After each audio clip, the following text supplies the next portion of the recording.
Ce que l'œil ne peut voir, mais ce par quoi l'œil voit. Sache que cela seul est la réalité ultime, et non ce que les gens adorent ici bas.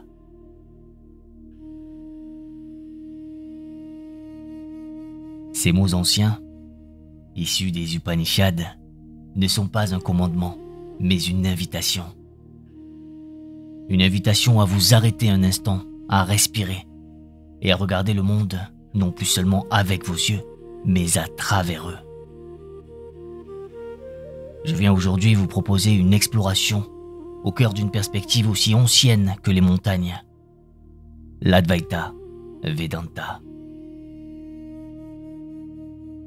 Le mot Advaita porte en lui un murmure silencieux, celui de la non-dualité. Il suggère que rien, absolument rien, n'est véritablement séparé.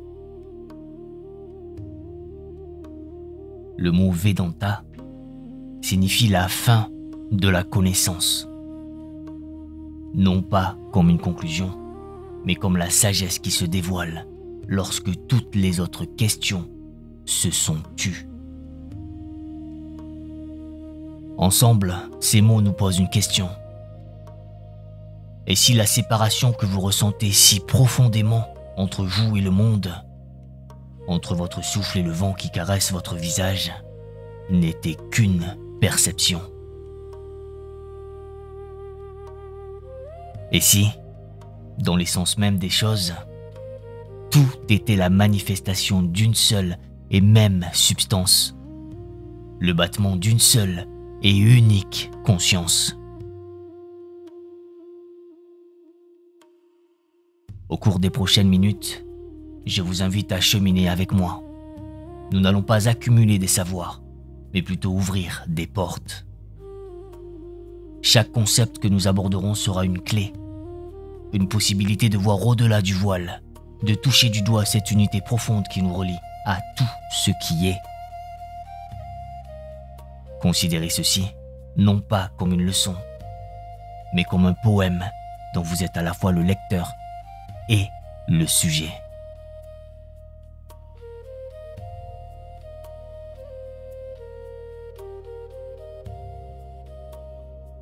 Dans la cartographie de la réalité proposée par l'Advaita Vedanta, le point de départ et d'arrivée est un concept nommé Brahman. Il n'est pas simplement une idée. Il est le silence d'où naît chaque son, l'espace où se déploie chaque étoile. Brahman n'est pas l'artisan. Il est l'argile, le tour et les mains de l'artisan. Il est la trame invisible sur laquelle l'univers tout entier est brodé. C'est la substance même de l'existence, la réalité unique et indivisible qui sous-tend toutes les apparences. Les anciens sages l'ont décrit par 3 mots qui sont comme des fenêtres ouvertes sur l'infini. Sat, Chit, Ananda. Sat, c'est l'existence absolue. Ce n'est pas l'existence d'une chose ou d'une autre, mais la pure et simple réalité d'être, avant même qu'une force n'apparaisse. C'est le « je suis » de l'univers. Chit, c'est la conscience absolue. Ce n'est pas la pensée qui pense, mais la lumière même qui rend toute pensée possible. C'est la lucidité silencieuse qui observe le monde à travers vos propres yeux, en cet instant précis. Et Ananda, c'est la félicité absolue. Ce n'est pas le bonheur qui vient et qui part, mais la paix profonde et inconditionnelle qui est la nature même de l'existence, lorsqu'elle n'est plus troublée par le désir ou la peur. Brahman est donc cela, existence, conscience et félicité. Il est sans forme, sans attribut, au-delà du temps et de l'espace. Il est l'unique réalité, et tout le reste n'est que son expression, sa danse. Pour que cette immensité ne reste pas une simple abstraction, je vous invite à une expérience de pensée. Imaginez que vous dormez profondément, et dans votre esprit, un monde entier prend vie. Il y a des paysages que vous n'aviez jamais vus, des visages que vous croyez ne pas connaître, des conversations qui semblent si réelles. Chaque chose semble distincte, séparée, autonome. Pourtant, je vous le demande, quelle est la seule et unique substance qui compose l'intégralité de ce rêve?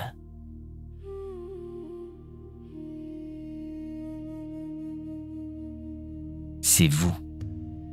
C'est votre propre conscience. L'arbre, l'ami, la peur que vous ressentez, tout n'est qu'une modulation, une vague dans l'océan de votre esprit endormi. Vous êtes à la fois le décor, les personnages et le témoin de la scène. Pour l'Advaita, notre univers éveillé fonctionne de la même manière. Vous, moi, cette parole que vous entendez, l'air que vous respirez, tout cela est une manifestation, un rêve au sein de la conscience infinie de Brahman. Nous ne sommes pas de petites créatures perdues dans le rêve. Nous sommes le rêveur lui-même. Faisons l'expérience de sa propre immensité à travers une infinité de formes.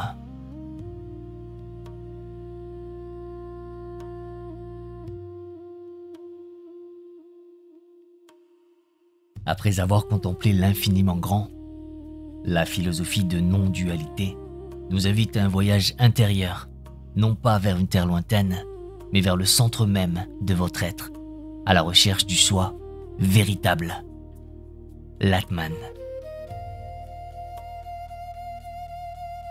Qu'est-ce que l'Atman?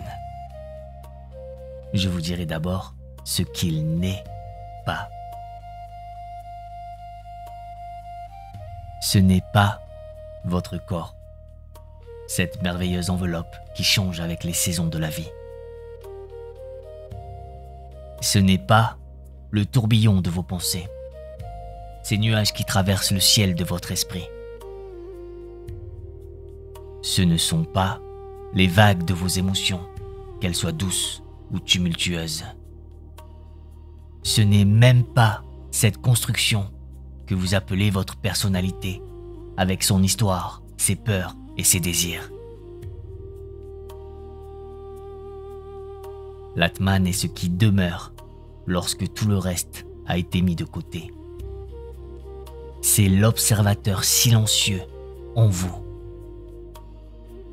La conscience pure et immuable qui regarde le film de votre vie se dérouler sans jamais être affecté par le drame ou la comédie. C'est le « je suis » fondamental qui précède toutes les étiquettes. Avant d'être un homme ou une femme, un parent ou un enfant, heureux ou triste, vous êtes simplement cet être pur, cette présence silencieuse. C'est l'Atman. C'est l'étincelle du grand feu de Brahman qui danse en vous. C'est la goutte de l'océan cosmique qui contient l'océan tout entier. C'est le principe éternel et immuable qui fait l'expérience du monde à travers votre regard unique, votre toucher singulier. Pour que cela ne reste pas qu'une belle poésie, laissez-moi vous conter une histoire simple. Un sage prit un jour un pot en terre vide et le présenta à son disciple. Lui demanda « Qu'y a-t-il ? à l'intérieur. Le disciple, regardant le pot, répondit avec assurance. « Maître, il n'y a rien. Il est vide. » Le sage sourit avec la douceur d'un crépuscule. « Non, dit-il, il n'est pas vide. Il est plein d'espace. » Puis il continua. « Vois-tu, les parois du pot semblent délimiter et contenir cet espace, lui donnant une forme et une identité. Mais en vérité, cet espace à l'intérieur est de la même nature, sans aucune rupture, que l'immensité du ciel qui l'entoure. Brise le pot, et où est passé l'espace du pot?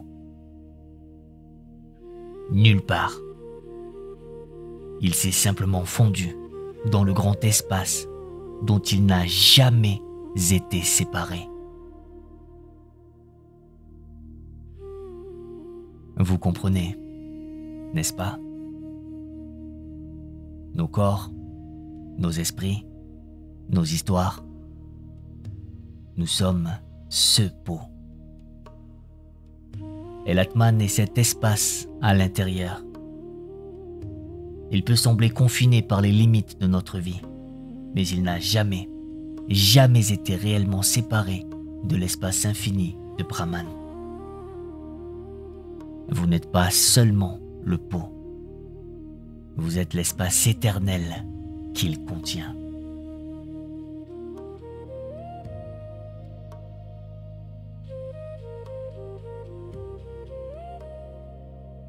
La question la plus évidente se pose alors, comme une fleur qui s'ouvre après la pluie. Si tout est un, pourquoi faisons-nous l'expérience si poignante de la séparation, de la multiplicité? Pourquoi mes joies et mes peines me semblent-elles si singulières, si isolées du reste du monde? Pour répondre à cette question, l'Advaita Vedanta ne nous donne pas une formule, mais un mot qui est comme une clé, Maya. Et je vous en prie, n'entendez pas par ce mot que le monde qui vous entoure est faux, que l'arbre devant votre fenêtre ou la chaleur du soleil sur votre peau ne sont que des chimères. Non, Maya n'est pas la négation de la réalité. Elle est son pouvoir créateur, sa magie. C'est le pouvoir qui fait apparaître l'un comme étant multiple. Imaginez Maya comme un voile d'une finesse infinie, tissé de tous les noms et de toutes les formes que vous connaissez. Ce voile ne cache pas la réalité unique de Brahman. Il la pare, il la décore, il la fait chanter en une infinité de mélodies.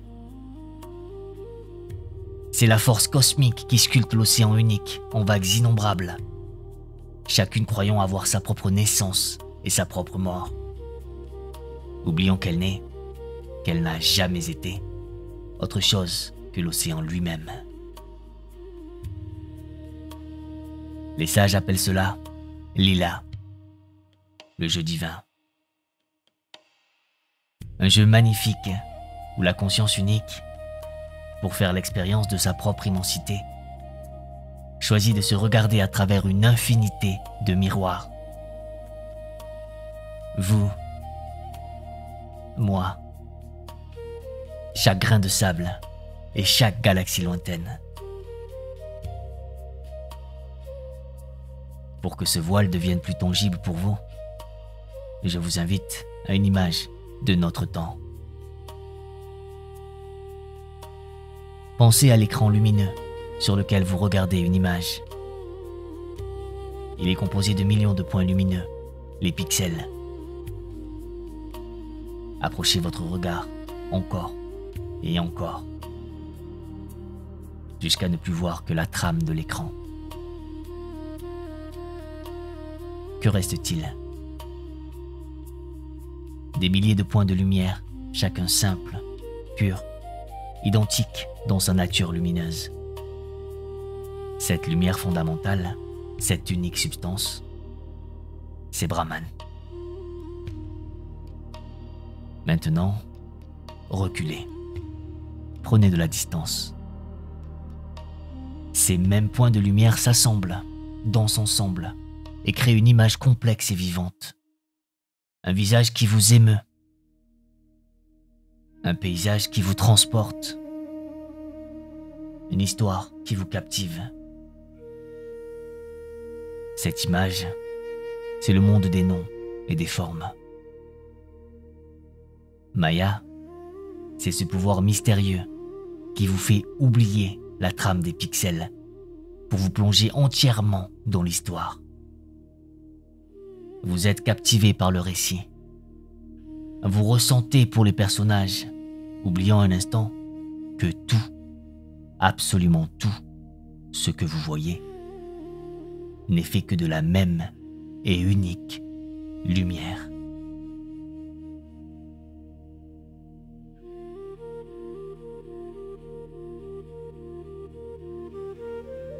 Au cœur de l'enseignement de l'Advaita se trouve une affirmation qui n'est pas une loi, mais une révélation.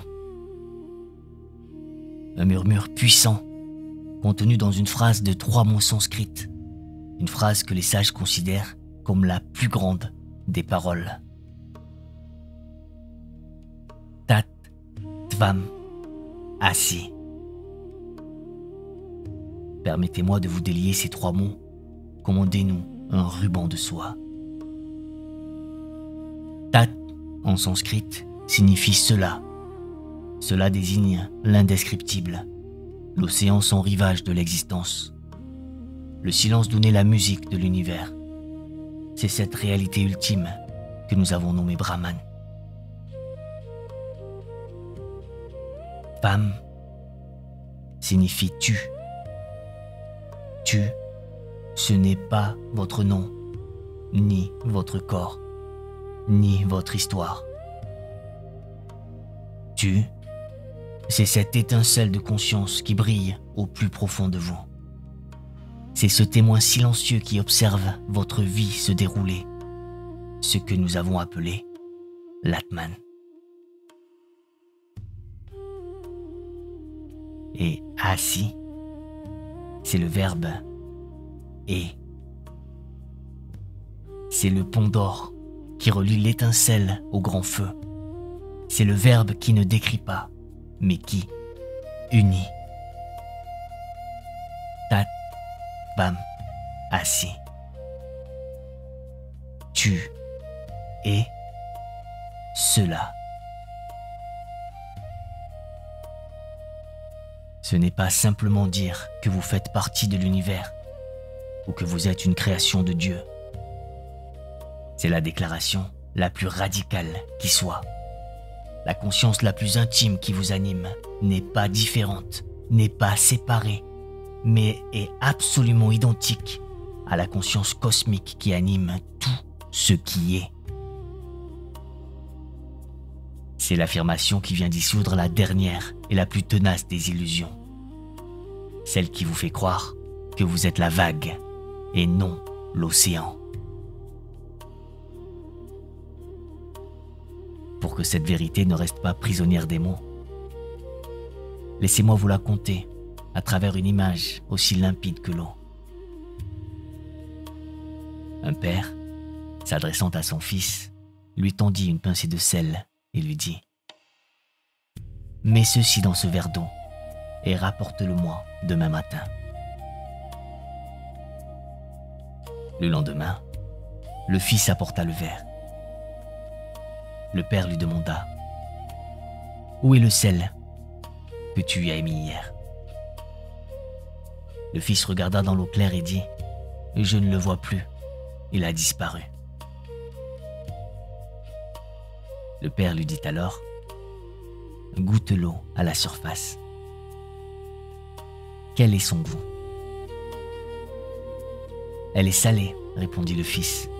« Maintenant, goûte au milieu du verre. » elle est aussi salée.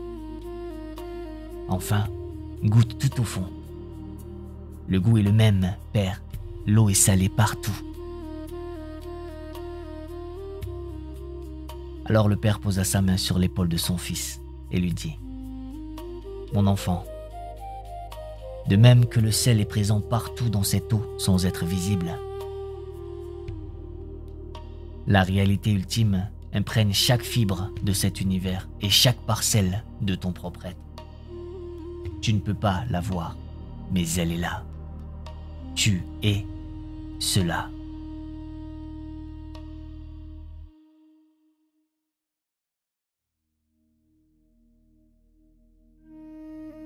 Notre chemin ensemble arrive à sa fin pour aujourd'hui, mais le vôtre ne fait que commencer. Nous avons voyagé loin en quelques instants. Nous avons contemplé la toile infinie de la réalité, cet océan silencieux que l'on nomme Brahman. Nous avons découvert en vous l'étincelle immortelle de cette réalité, votre soi véritable, l'Atman. Nous avons regardé le voile merveilleux de Maya, qui tisse les mondes et fait danser les formes. Et enfin, nous avons entendu le murmure qui révèle le grand secret. Tat Vam Asi. Tu es cela.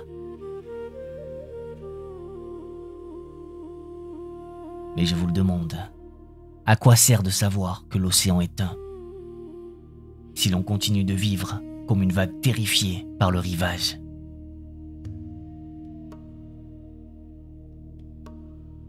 Le but de cette philosophie n'est pas une simple évasion intellectuelle, mais une profonde transformation de votre regard.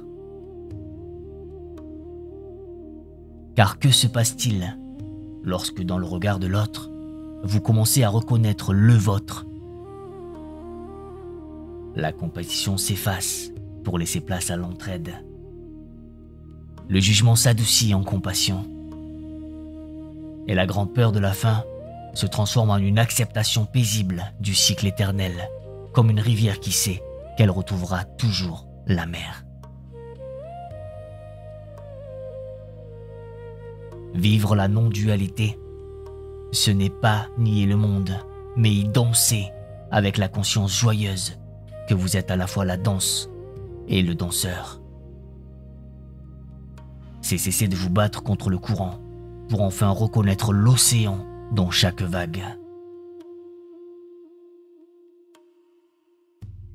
Je vous remercie du fond du cœur pour le cadeau de votre attention et pour l'ouverture de votre esprit. Merci de m'avoir accompagné dans cette exploration de l'unité. Puisse l'écho de cette non-séparation résonner doucement dans le silence de vos jours, vous rappelant la nature infinie que vous avez toujours été et que vous serez toujours. L'écoute est terminée, mais le voyage intérieur ne fait que commencer.